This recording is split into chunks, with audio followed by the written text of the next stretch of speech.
Welcome back everybody to Forza Horizon 5, and today we're dealing with another seasonal championship. This one is called You're Ready for This, and we're in C-Class cars originating from the United States. So expect plenty of rear-wheel drive, V8s, lots of power, not particularly much in the way of handling, but should be fun regardless, being, I'm a fan of a lot of cars from the US. But yeah, this is the newly added car to the game, the Mercedes-Benz SL65 AMG Black, and yeah, it's well worth getting the 20 points for, to be honest. Not going to be able to review it unfortunately because it isn't fully viewable in Forza Vista. I know it's a stupid rule of mine, but it's something I like. I like to at least be able to see the engine when reviewing a car on this game, and obviously with EVs that isn't possible, but that's the exception. But still, this is a fantastic car, loads of power, more than 600 horsepower, more than 700 pounds-feet of torque. Turn left. With its giant twin-turbocharged V12 engine, and yeah, it's a real hoot to drive, quite frankly. Not perfect by any means, it does sometimes want to snap oversteer at a whim. It's not always predictable when it wants to do that, but yeah, it's still a great car and really, really fun to drive. Hopefully mean that we're going to get maybe another old Mercedes that we've not had for a while, the McLaren SLR.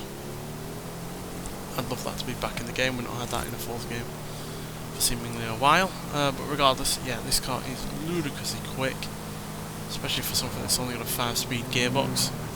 But yeah, it can do well over 200 miles an hour, so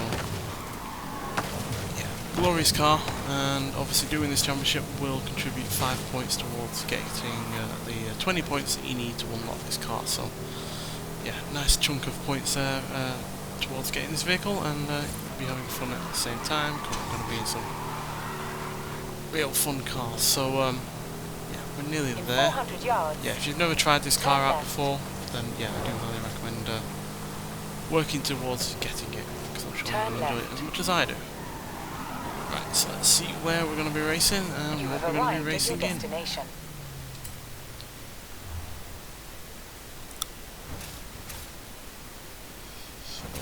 yeah, we're near the runway for one. But yeah, so we've got the pair of Acuras. I don't really consider these cars from the US, so basically just rebadged Hondas, so I don't really count them, so I'm not going to bother using any of them. But we've got the AMC Rebel the Machine, we've got the Buick Regal GNX and the GSX. We've got a brace of Chevrolets, the newest being the Colorado, which is a pickup truck, but yeah, you've mainly got muscle cars here to choose from. And yeah, one of the original Corvettes.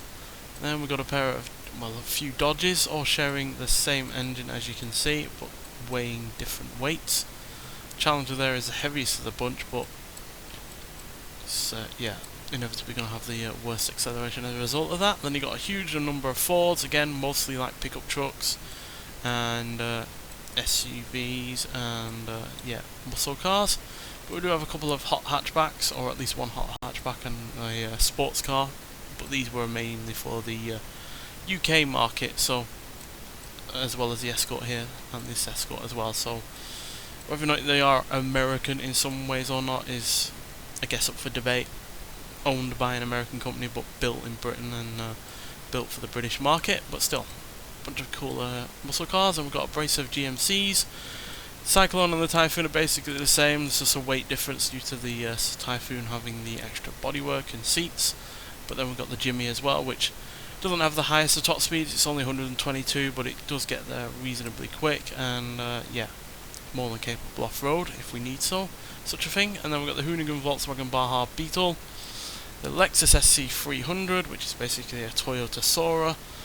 Then we've got the pair of Plymouths. The Barracuda is my favourite version of the two. I know the Cuda is more sought after because it's rarer and it's got more power and the looks are a bit more outlandish, but yeah, the original Barracuda is my favourite of the two. And then we've got a bunch of Polaris vehicles which we're not going to bother with. So yeah, we've got obviously a what's it, one new car I think that we've added to this game, I swear. Or I'm missing it if the... Oh yeah, obviously the GMC's Typhoon. Yeah, we're going to get the Typhoon. It's my favourite of the two. As you can see, it's got slightly better handling because the there's more weight over the rear wheels, which yeah, it's a big problem with pickup trucks in terms of their handling. Yeah, but it's not as quick in terms of acceleration as you can see, or better, or as good in terms of launch. But yeah, the handling is slightly better, and the brakes are just as good.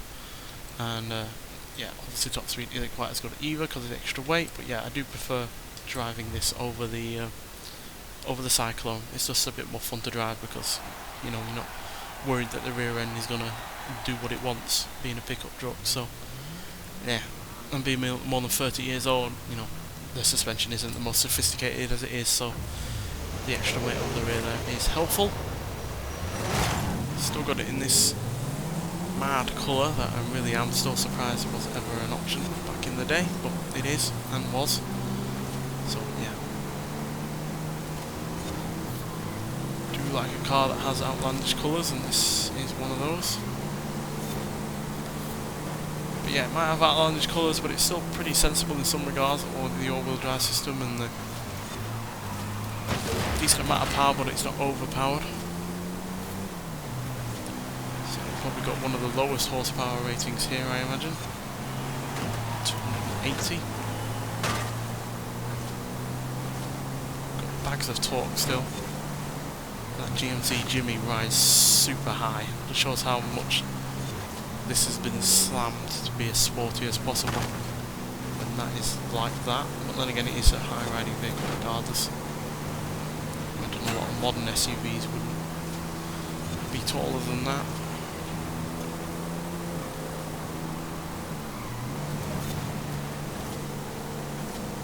Alright, so we've just got the new Bronco that's up front and whatever is in first, which has seemingly roared away.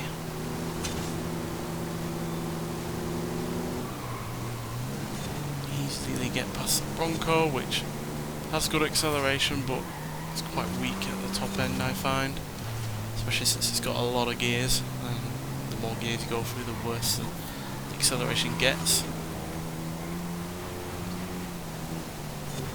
But we've got a lot of understeer in this. It's characteristic of a lot of older all-wheel drive vehicles, because all-wheel drive systems were not that sophisticated back in the early 90s and the 80s in general. It used to just be mechanical all-wheel drive, so the power would be split evenly regardless of the conditions.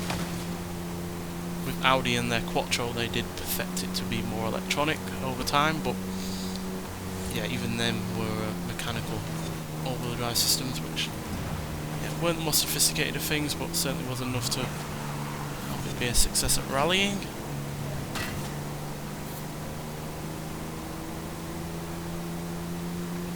We're going to have to settle for second here. That first place roared away while we were getting stuck in traffic. Not sure what it is though, but we'll find out when we finish.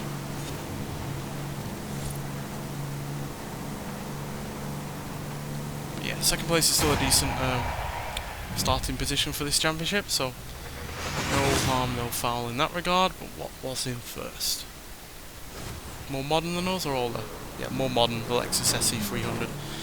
Might have less power and less torque than us, but it also weighs less, I imagine, and yeah, it is a lot easier to drive that car. It's a very stable car. Not particularly exciting, but a very stable car regardless. But still, 16 points is a good start to this championship, so let's move on to the second race. Right, so the GMC gave us a decent second place in that last race, so let's go for something a bit more old school. Something a bit more powerful, and yeah, preferably not going to be understeering wildly into barriers and the like. I'm thinking, since I've not driven it yet, well, wait, what's the handling stat on this? 4.4. So yeah, a muscle car is obviously going to struggle to compete with that kind of a handling stat, to be honest. Yeah, we're not really getting anywhere above a 4, except for the Mustang Boss 302, which does have more power, but has slightly less in the way of torque, but also less in terms of the way of weight as well. I feel like that's a bit of a safe bet. So let's go for something that I was initially thinking, and that is the Camaro Z28. Underrated car as far as I'm concerned in terms of muscle cars. I don't see very many people driving these. Far more likely to see someone in a Camaro or a Chevelle. But yeah, I love the styling on it. It looks, you know, somewhat European inspired, and yeah, it's got a fair decent amount of power. 360 horsepower, so that's 80 more than the GMC, and 380 pounds-feet of torque, which is what? Yeah, 20 pounds extra in the way of torque, and it still weighs less as well.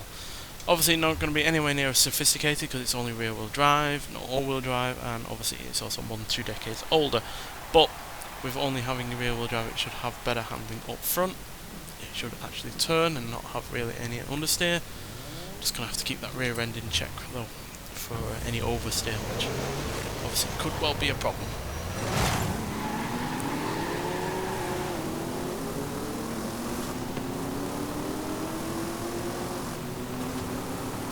Lexus that beat us last time.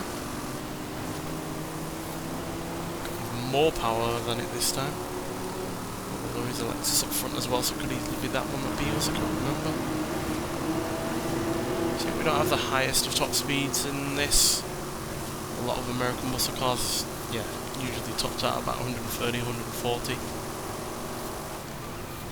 Just because of the way the gearing was, a lot of them didn't have more than 4 gears. In fact, most of them didn't. Some even only had 3 or 2 speed gearboxes, so yeah. Very limited in terms of top speed, but so is the Jimmy, which, like I said at the beginning, only has 122 horsepower, so not very much at all. Certainly loves to drift.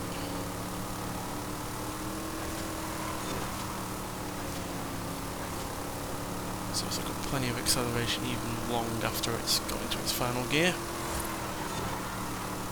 Got the lean on that GMC. It's a very leany car, that. Oh, and top tip, if you are going to drive that Jimmy in online racing or racing in general and upgrading it, be careful, because you can easily grip roll that car because it has such a high centre of gravity. And if you put slicks on it, or wider tyres on it, or even try and lower the suspension, it can roll over. So watch out for that.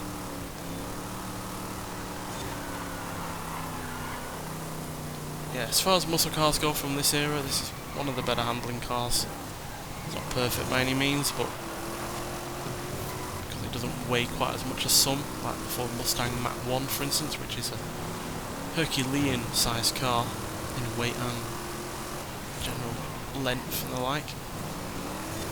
You have to watch out. How the hell has that Polaris caught up with us? My guess is that even though it's not got the highest of top speeds, it's able to pretty much maintain that top speed no matter what because it's got better grip.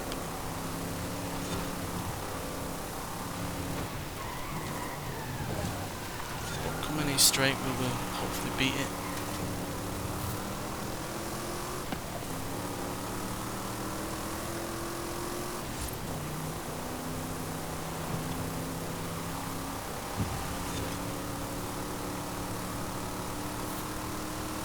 Or maybe not. We've been somehow picked to the post again. Maybe we were clowning around. Maybe we were clowning around a bit too much drifting this car and didn't really pay attention to the Polaris coming out of nowhere. Well, we're going to have to set up for second place again. Hopefully the points work out to the fact that the Polaris wasn't, you know, second place or first place in the last race, so we should hopefully still be ahead in terms of points. Let's find out.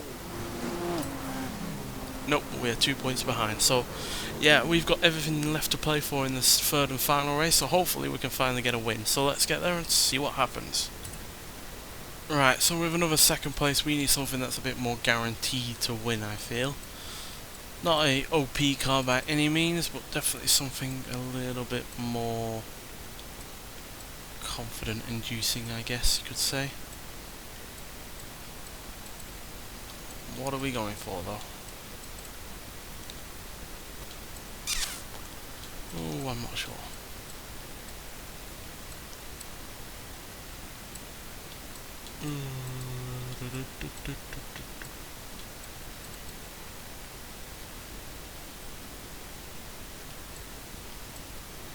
Buick's tempting just because of the really rather good launch and the well, I say really good launch, obviously it's not particularly great there, but it's got really good mid-range clout because of the amount of torque that it's got.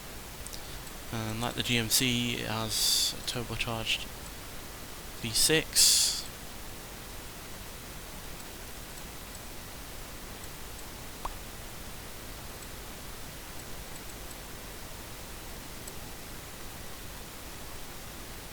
SVO is also tempting, but we used that in the previous championship, I believe.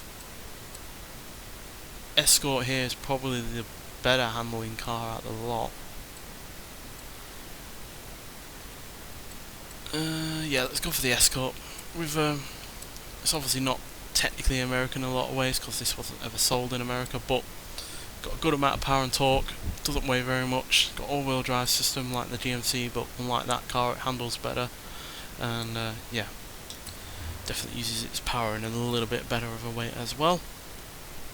And being the slightly newer version of this car, it doesn't have the turbo lag of the original, which does mean that we don't have as much power, but we definitely have a more consistent driving experience with this one.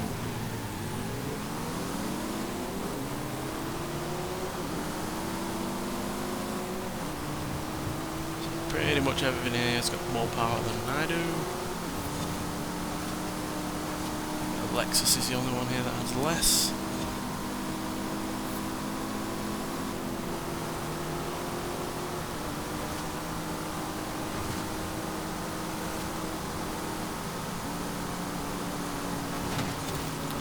Parlour cutting me off. Get out of here.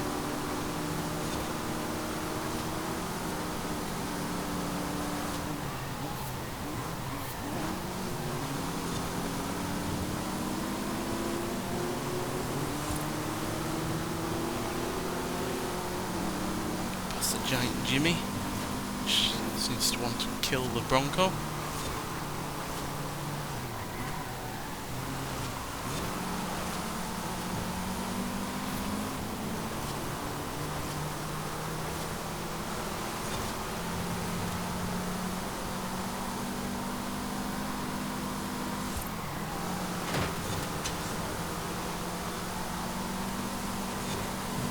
Ford versus Ford.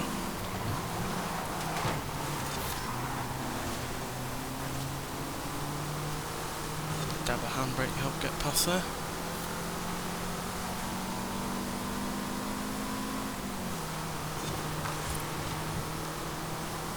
Very stable car, this.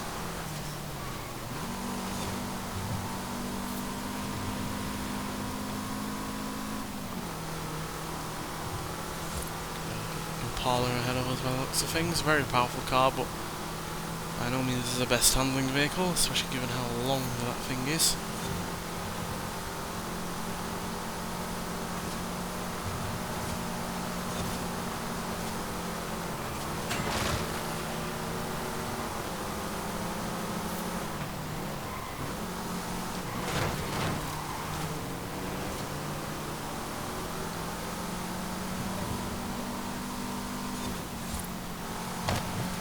Heap of V8s behind us.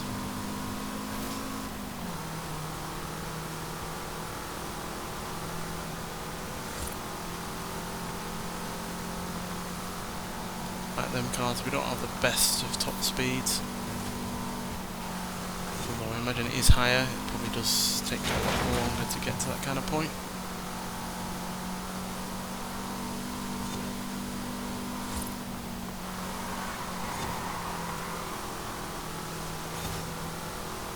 This car just grips for days.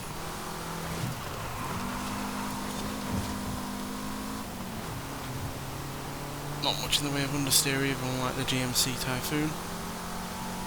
Does help obviously though that we have a way smaller engine up front, but you know, 2 less cylinders and less than half the cubic capacity, but this is just generally a better handling car because it also doesn't have much in the way of weight in general. And neither is as much power going through those wheels, so it's just able to handle it better. Impala is roaring up near us though. It's not giving up, which is what I like to see. But we finally get a win of something technically not American anyway, but regardless, it's won the American Championship. So, yeah, there we go. See how that stacks to the points. Yeah, just ahead. The Impala was only a couple of points ahead of us, so therefore we gained a couple of points more. We gained 4 ahead, but they were 2 ahead, so that's why we're 2 ahead now. So yeah, hope that makes sense. But regardless, there we go. So yeah, this is obviously helping towards getting the 20 points to get the Mercedes that you saw at the beginning of the episode. So yeah, it's well worth doing these kind of championships. The online trial is well worth doing as well, because you get 10 points out of that. So it doesn't take very long to get those 20 points, and yeah, well worth getting, because that Mercedes is fantastic. So yeah, get out there and get it if you haven't already. If you have, I'd like to hear your thoughts on it. But regardless, thank you for watching, and I'll see you in the next one. Bye.